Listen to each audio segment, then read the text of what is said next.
Hello and welcome back to Newsroom Nigeria. This is where we give you hot, fresh, and sizzling news all day long. If this is your first time here or you haven't subscribed to this channel, please subscribe, like this video, also leave your opinions in the comment section below.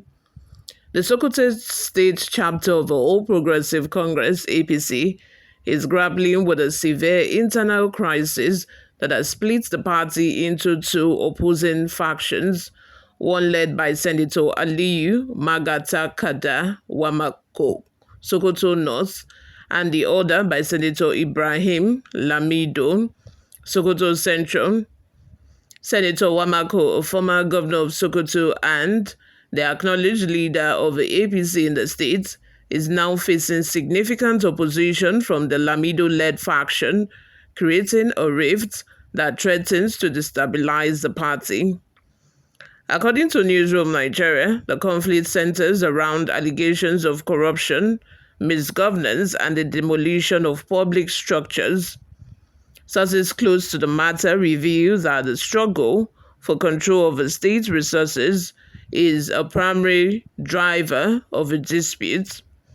According to an insider, this is beyond politics. It's about who holds the reins of Sokoto's wealth. Wamako has enjoyed dominance for years, but Lamido believes it's time for change. Tensions escalated when the Lamido faction hinted at forming a parallel APC structure aimed at liberating the party from what they described as the overpowering influence of Governor Ahmed Aliyu and his political mentor, Wamako. Sani Yakubu Gudu, representing Gudu Tagaza Federal Constituency, voiced the frustrations of the Lamido faction, stating, "We are trying to save the APC from complete collapse under the power and control of Governor Aliyu and Senator Wamako. They refuse to correct their missteps, leaving us no choice but to act." This dispute has attracted quite a lot of support from various political figures, including traditional rulers, government officials, and academics, some of whom are backing the Lamido faction. Honorable Godo criticized Governor Aliyu's administration for focusing on superficial projects like beautification efforts in Sokoto City, while ignoring urgent issues such as unemployment, education, and the state's struggling agricultural sector. He also cited insecurity in the state as a significant problem, accusing the governor of failing to act on rising banditry. In response to the allegations, Sokoto APC chairman Alhaji Isha Sadiq Achada dismissed the claims as baseless, labeling them as the desperate tactics of politicians who have lost relevance.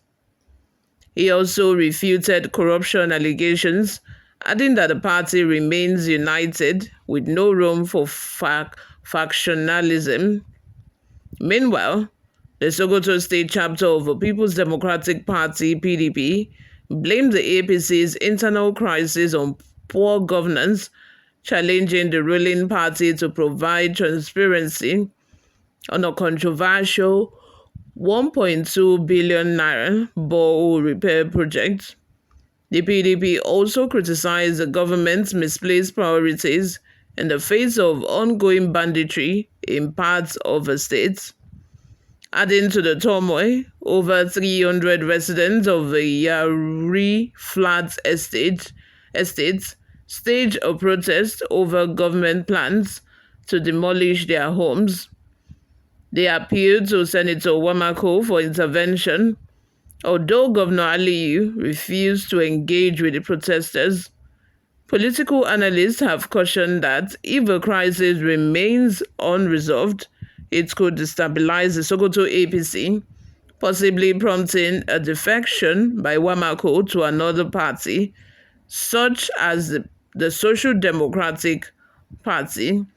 What are your thoughts? Let's have all of them in the comment section below. What do you think about this dispute that is ongoing within the ABC in Sokoto State? Before we go, guys, let's take a look at some of the reactions we got online. Please, all these fights, it is not for the interest of Nigeria. It is just for personal goal. Nigeria would have been the best on earth if all the fights is to bring in development. My brother, you are so correct. If all of these fights about structure in all of these different states, if it is about bringing development to the people, I have not, as a matter of fact, I have never heard these politicians fight or argue or even quarrel about, bringing development to the country. I have never heard it. Like, I have never heard, disputing opinions about how to actually bring development to these individual states. All we always hear is about structure, about who is to control the state structure, who is to be the godfather. That is all we hear. That is what we always hear about. These people, it's so obvious that they are not concerned about the development they want to bring to the country or to the state. They are all concerned about their own personal pockets. They are concerned about how to increase their money, the money in their bank accounts. That is all these people are concerned about. Nobody wants to hear about, people who have not eaten for the past couple of days, Nigerians that are suffering and all of that. Imagine the wife of a president saying that people are blind to see what God is doing in the country, that her husband is working, her husband is not the cause of our problem in the country. So please, who are we going to blame? If the president is saying it's not the cause of a problem, but as long as he's occupying that seat, as long as he's occupying that presidency seat, he's the one to blame. He's the one to blame. He's the one to blame, because who are we going to face? All of those people who have occupied the presidential seats before, they are out of power. If you know that it is their fault, why didn't you press charges? Why didn't you take them to court? Why didn't you investigate them? But these people, they do not want to do that because they know that when they leave, they are also going to embezzle their own money. And when they leave, they do not want what they have done to bite them in the ass, in the back, because they know as if they probe the person that is before them, surely the person that is coming before them will want to do the same to them. So this is the kind of situation we find ourselves in this country. Olivia says, be careful not to tread on the path of PDP. I see calamity ahead in APC, even at national level. Let us know what you have seen, or can you give us more insights into what you are going to see? And probably you let us also know the results of 2027 election. You all, thank you very much for always listening and watching. This is where we are going to draw the curtain for now. I will see you guys in my next video. Bye for now.